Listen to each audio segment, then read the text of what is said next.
Olá, bem-vindo ao nosso canal do YouTube. Hoje quero falar um pouco sobre as grandes transições para as quais a gente tem que passar ao longo da vida. A primeira, naturalmente, é a mais relevante de todas, talvez, é a do nascimento, mas sobre essa já falei outras vezes, não vou me estender aqui. A criança nasce e ela vive um período de aprendizado muito importante, no qual ela é aconchegada pela família, principalmente pela mãe, e esse período é um período agradável, em que a responsabilidade e a aflição é muito pequena, onde a criança tem que aprender certas disciplinas e normas, nem todas se comportam tão de acordo com as expectativas familiares, mas é uma fase quase sempre lembrada, quando não há contratempos maiores, lembrada como uma fase, vamos dizer assim, cordial, agradável pela maioria das pessoas. Muitas crianças hoje têm pressa, principalmente moças, meninas, né, têm pressa de virar moça, porque parece que existe toda uma ênfase da cultura em torno da sensualidade. Então meninas de 8, 9 anos já estão querendo, se imaginando adolescentes, então gostam de ir em cabeleireiro, fazer as unhas, se maquiar, quer dizer, se arrumar mais como mocinha do que curtir ainda a graça brincadeira da molecagem, da vida infantil. Os meninos são mais voltados para a curtição da infância mesmo, dos esportes, dos jogos competitivos e dos jogos eletrônicos hoje, naturalmente, e não tem tanta pressa do crescimento ou de se tornar adolescente. Pelo menos essa é a grande regra. Evidentemente, aqueles que têm uma infância muito ruim não veem a hora de mudar para a etapa seguinte. Essa etapa seguinte é marcada pela chegada dos sinais da sexualidade madura, quer dizer, as manifestações secundárias da sexualidade. Então, surgimento dos pelos, surgimento do crescimento dos seios na menina, enfim, todos os sinais da puberdade e início de uma fase que para muitos é uma fase gloriosa, porque eles descobrem os delícios do erótico, os delícios da vaidade, de chamar a atenção, de buscarem ser mais populares, porque com isso chama a atenção daqueles que eroticamente lhes interessam, e as meninas se enfeitarem bastante para chamar a atenção dos rapazes. Enfim, esse jogo que é um jogo que a maior parte dos adolescentes pode achar muito divertido. Outros, os perdedores desse jogo, não gostam nem um pouco disso, né? Acham essa fase dolorosa, sofrida, justamente porque eles não são bem sucedidos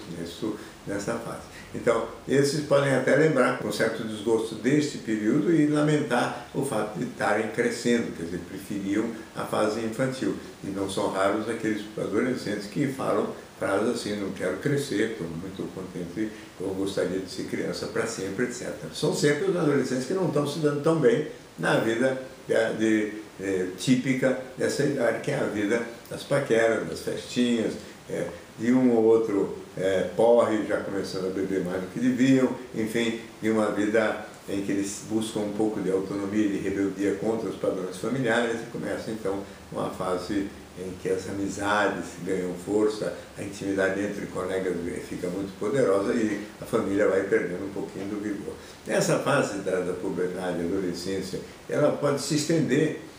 até a idade madura. E é uma transição que muitos não gostam de fazer, porque justamente essa idade da maturidade seria 25, 26 anos de idade, quando as pessoas têm que começar a assumir responsabilidades maiores. E a adolescência é um período muito agradável, porque apesar de toda essa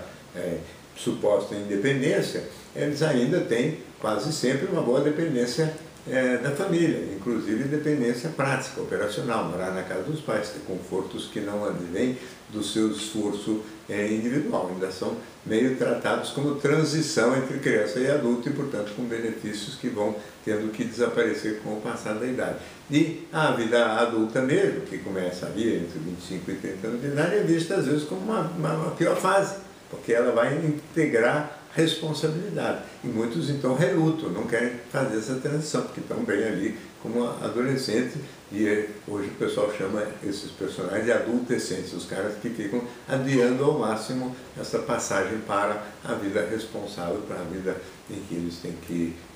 casar, ter filhos, cuidar de trabalho, ter responsabilidades financeiras, aprender a poupar, aprender a ter autonomia e muitas vezes ser responsável no trabalho e mesmo na vida familiar, sobre pessoas que passam a depender dele em vez dele depender das pessoas, tanto filhos quanto às vezes pais ou outros ancestrais mais idosos que possam se tornar aos pouquinhos dependentes dele. Então a maturidade, esse período que vai dos 25, 30 até os 60 anos de idade, talvez seja o período mais oneroso, mais difícil, o mais duro, e o mais cheio de trabalho, mais cheio de responsabilidade, mais cansativo até. Mas é uma fase curiosa, porque apesar disso é uma fase muito louvada. Aliás, tudo que é juventude hoje é louvado. De maneira que o indivíduo que poderia imaginar chegar aos 60 anos, idade em que começa a se aproximar da aposentadoria, como um período muito bom, porque ele vai entrar numa fase que é essa chamada terceira idade, que é uma fase muito mais próxima da adolescência até, diminuem as responsabilidades, os filhos estão crescidos, se o indivíduo se aposentar, ele não tem mais grande problema de responsabilidade profissional, a vida está mais ou menos montada, o indivíduo já sabe o que ele deu, o que ele conseguiu fazer, o que ele não conseguiu, já se conciliou com as suas limitações. Então, teoricamente, essa fase, vamos dizer assim, da terceira idade e da velhice é uma fase muito boa, mas as pessoas relutam, porque não é chique, porque o bacana hoje é ser jovem, ninguém acha legal, tanto assim que as pessoas ficam fazendo plásticas e tentando prolongar ao máximo essa fase da mocidade ou da juventude, ou da maturidade, mas ainda com o vício da juventude, principalmente as mulheres, mas cada vez mais os homens também ficam fazendo usando todos os recursos da medicina para não evoluir, ou pelo menos formalmente não se tornarem aparentemente velhos. Na fase, na verdade, da velhice também incomoda e assusta por causa da ideia da morte. Parece que a morte fica meio próxima e, de fato, fica mais próxima do que quando a gente é bem jovem. E essa proximidade, obviamente, é estatística, porque tem jovens que morrem e tem idosos também que duram 100 anos. Então, ninguém sabe exatamente quantos anos ainda tem pela frente. Mas, na verdade, é que essa transição, que em geral encontra uma resistência muito grande, maior do que outras transições, todas as transições às vezes encontram resistência, parece que se acomoda naquele jeito, naquela fase da vida, e qualquer mudança, até se for para melhor, porque de alguma maneira a aposentadoria em certas áreas de trabalho repetitivo e monótono pode até aparecer como libertadora, mas muitas vezes não o é, né? Aparece como fonte de assusto, de medo e de depressão, porque parece que o indivíduo vai ficar desocupado, ocioso, com o tédio, que é a famosa história do tédio, é uma espécie de depressão por não ter sentido, por não ter mais importância, por ninguém mais querer saber dele, porque o indivíduo recata fora do baralho, o que na realidade poderia ser um enorme alívio e deixar o indivíduo livre para cuidar de todas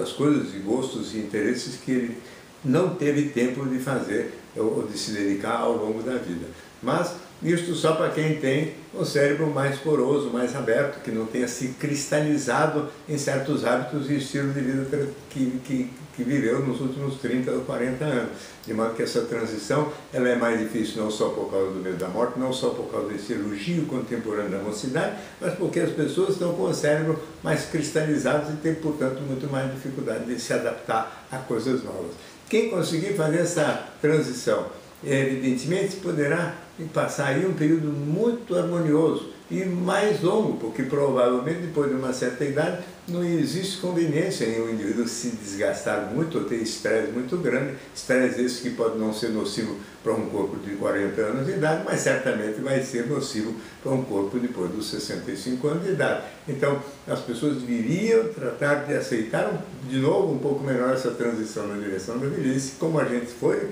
e deve que aceitar a transição da adolescência para a vida madura, da transição para a velhice bem entendida, ela pode até ser uma transição favorável, com diminuição do estresse, diminuição da carga e da responsabilidade e da preocupação. E é assim que eu acho que as pessoas podem ir tocando e vivendo com gosto cada uma das fases da vida que inexoravelmente tem, para os que não morrem antes, essa sequência. Muito bem, essa é mais uma participação aqui no nosso canal do YouTube. Se você gosta, inscreva-se. Quase toda semana temos novidade por aqui. Até a próxima.